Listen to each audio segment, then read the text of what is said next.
Olá, seja muito bem-vindo e mais uma vez é muito bom estar em sua companhia. A partir de agora, você acompanha comigo as notícias do Brasil e do mundo.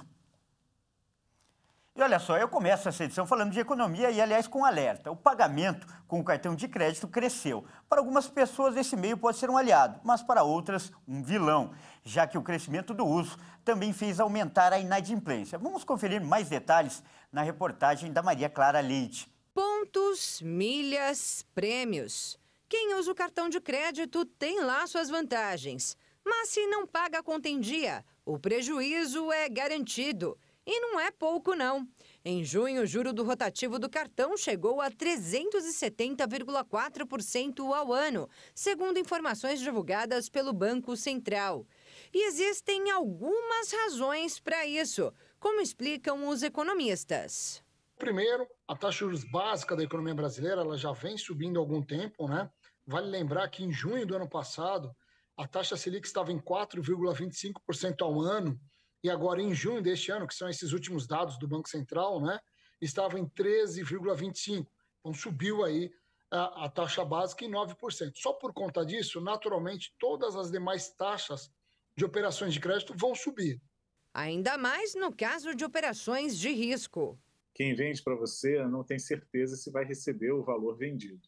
E esse risco é assumido pela empresa de cartão de crédito. Então, normalmente, uma forma de você não estimular a falta de pagamento é cobrar um juro muito elevado, que é exatamente o risco que eu estou tomando por vender para você sem nenhuma garantia, sem nenhuma contrapartida.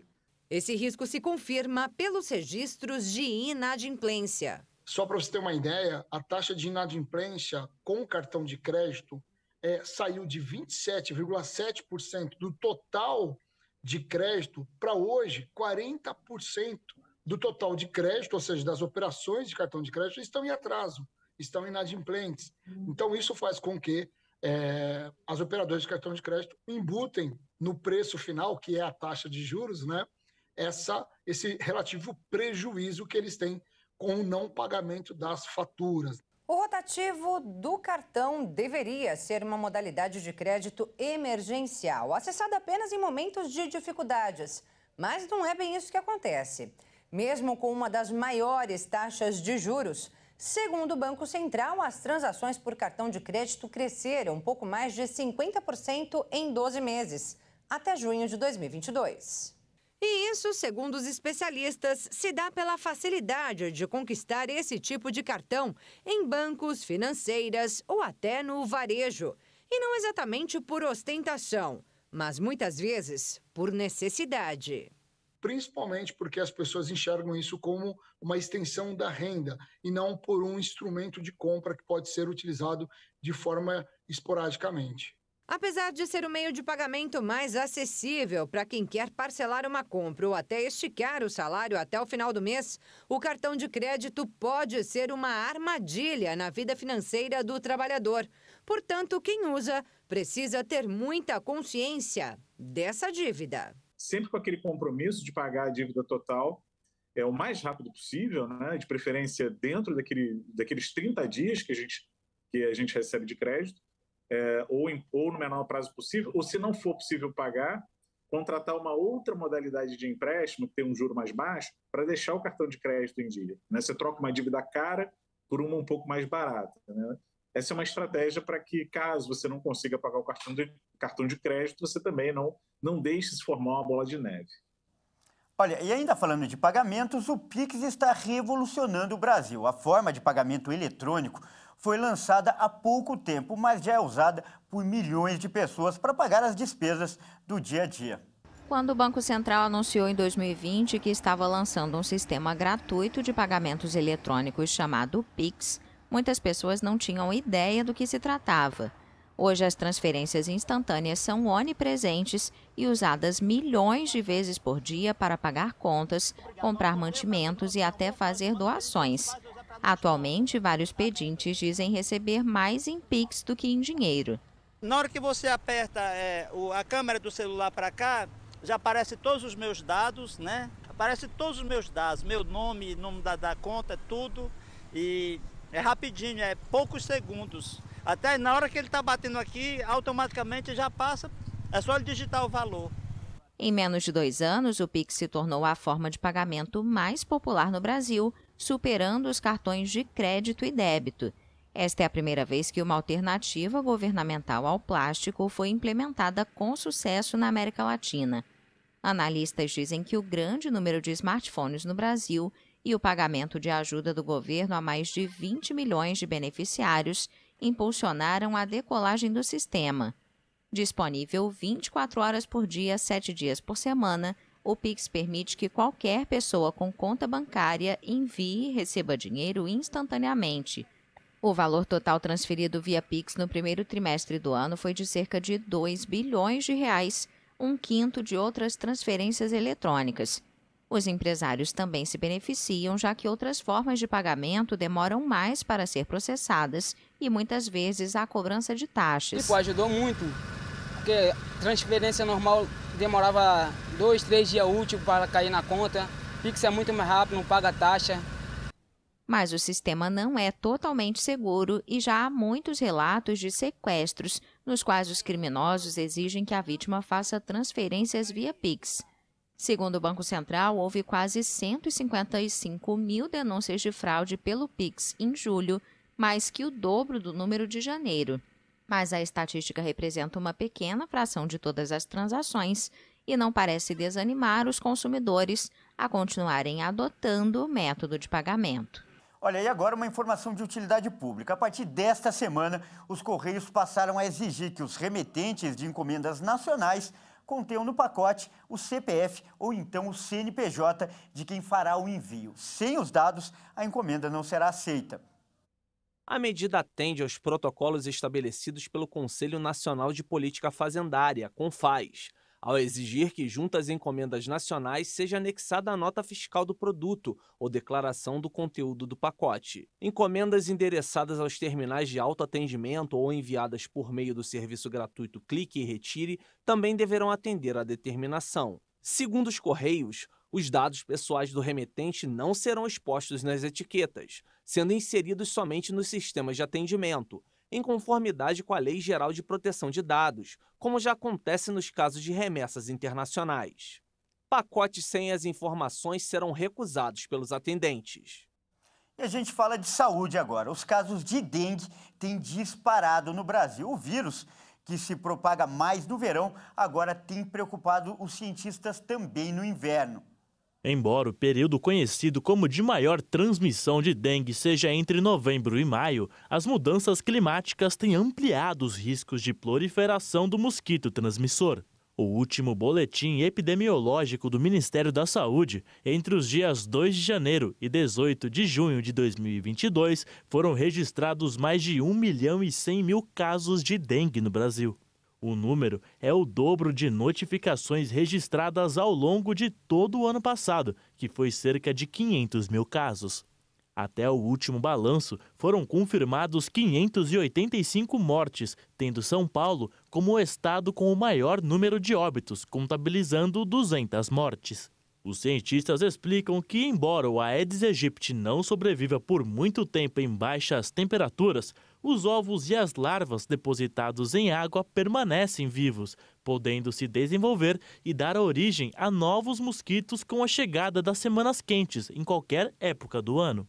O Ministério da Saúde tem feito alertas para conscientizar a população, principalmente no sentido de que, independente da estação do ano, as medidas de combate à dengue devem ser mantidas de forma contínua.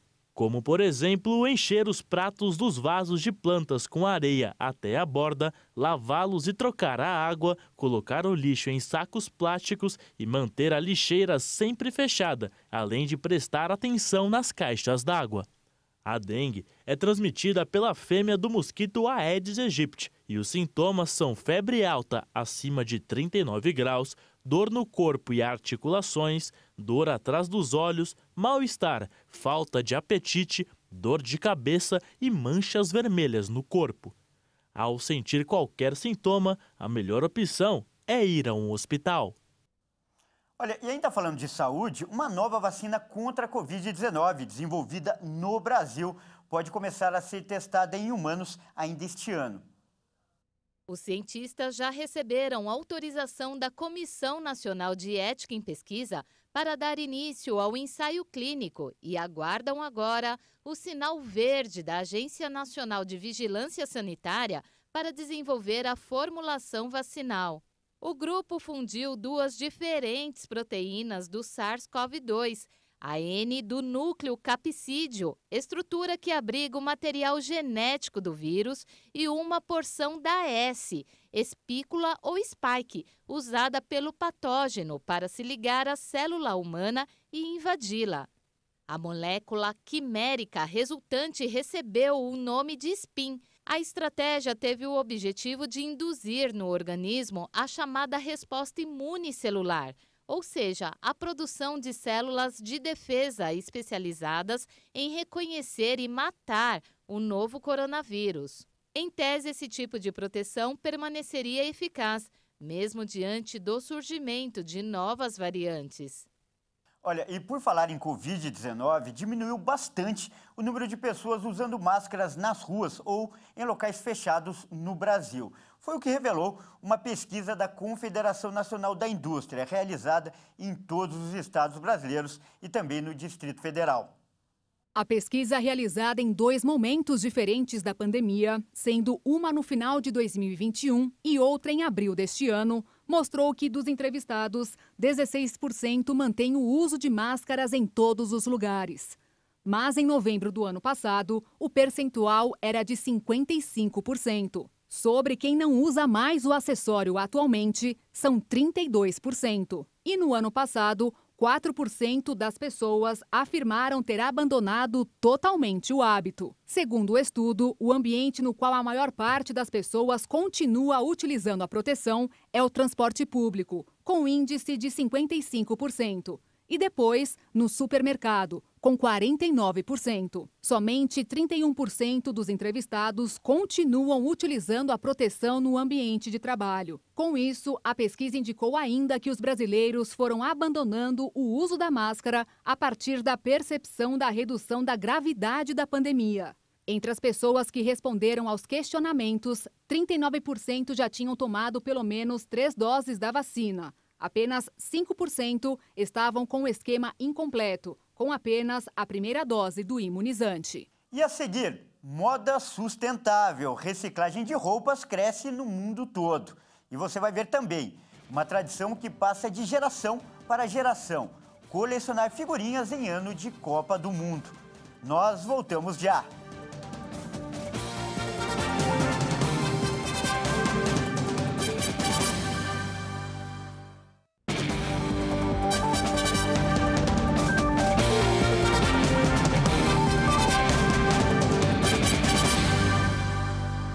Olá, seja muito bem-vindo. Mais uma vez, é muito bom estar em sua companhia. E a partir de agora, você confere comigo as notícias do Brasil e do mundo.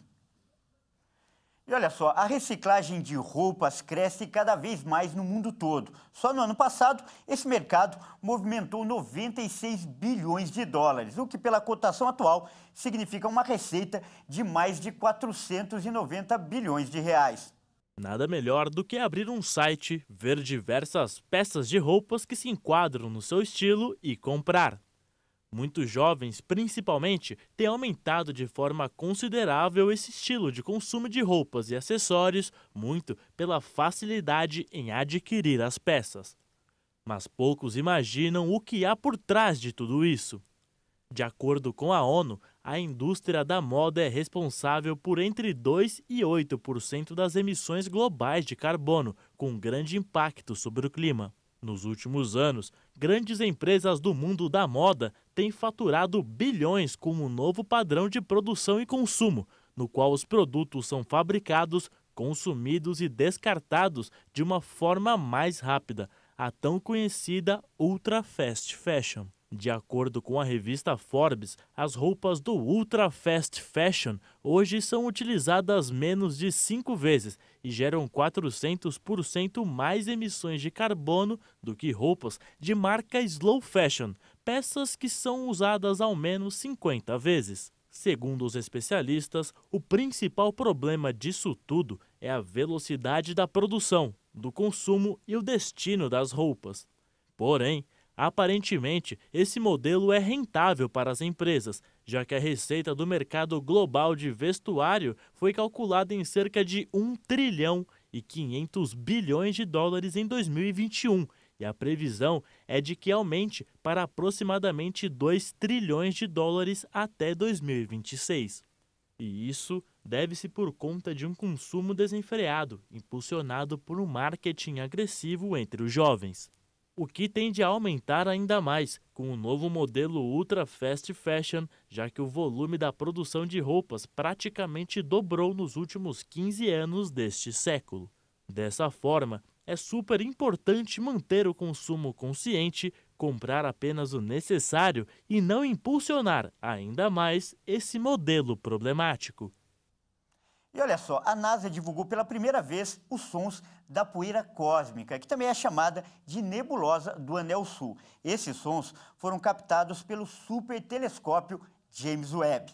O processo acontece quando cientistas usam programas de computador e linguagem de programação para traduzir informações não audíveis pelo ser humano em uma onda sonora perceptível aos nossos ouvidos. O processo envolveu uma equipe de cientistas, músicos e uma pessoa com deficiência visual que trabalhou para adaptar os dados do supertelescópio.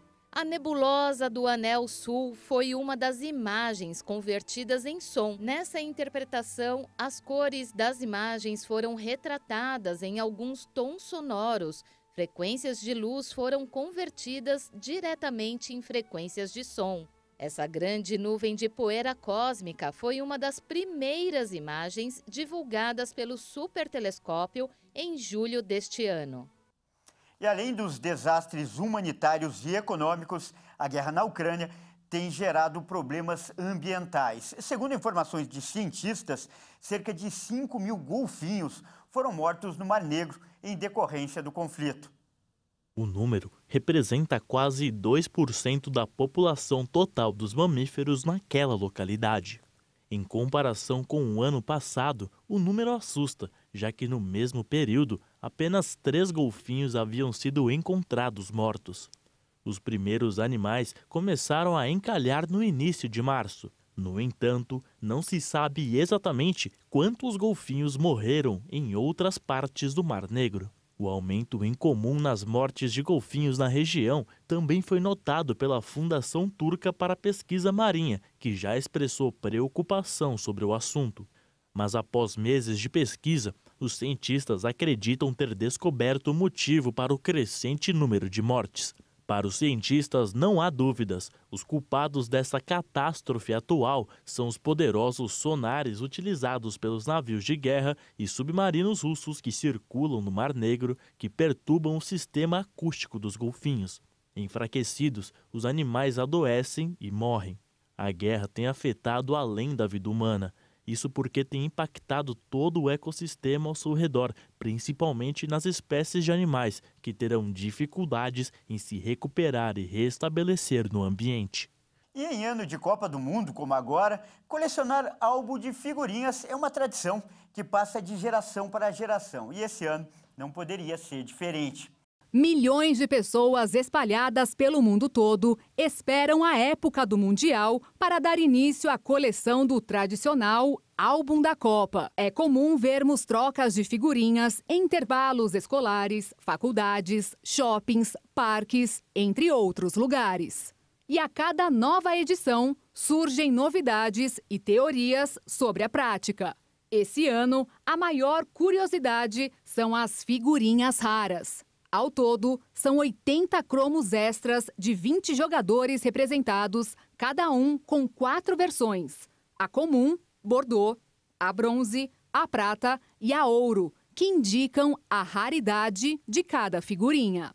E também são extras no pacotinho, sendo a sexta, onde geralmente só contém 5. Aliás, a chegada dessas figurinhas criaram uma corrida pelos pacotes e fez com que eles fossem supervalorizados.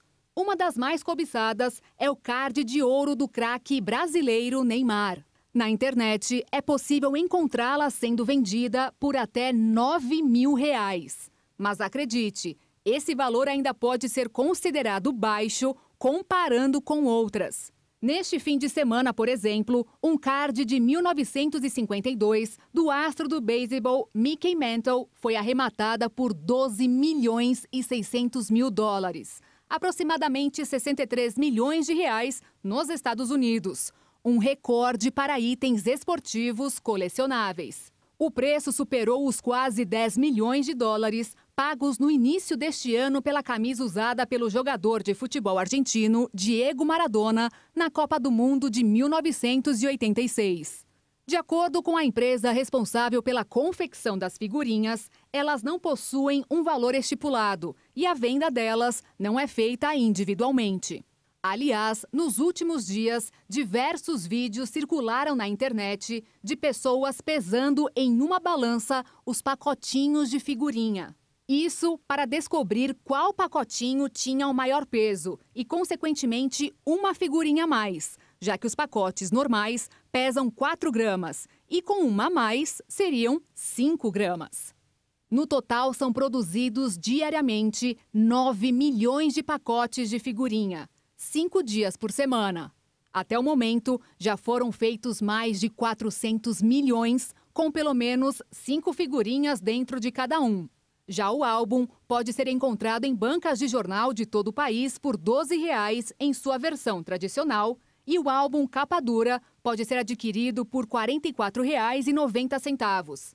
Para conseguir completar o álbum, os colecionadores precisam colar 670 figurinhas diferentes. De acordo com o Instituto de Matemática Pura e Aplicada, é preciso desembolsar R$ 576,00 no mínimo para conseguir todas as figurinhas, já que cada pacote custa R$ 4,00. Isso contando que dentro dos pacotinhos não venham figurinhas repetidas, o que praticamente é impossível. Daí a questão da troca das figurinhas. Bom, e essa edição fica por aqui. Eu agradeço demais pela sua companhia e convido a continuar ligado em nossa programação. Até mais!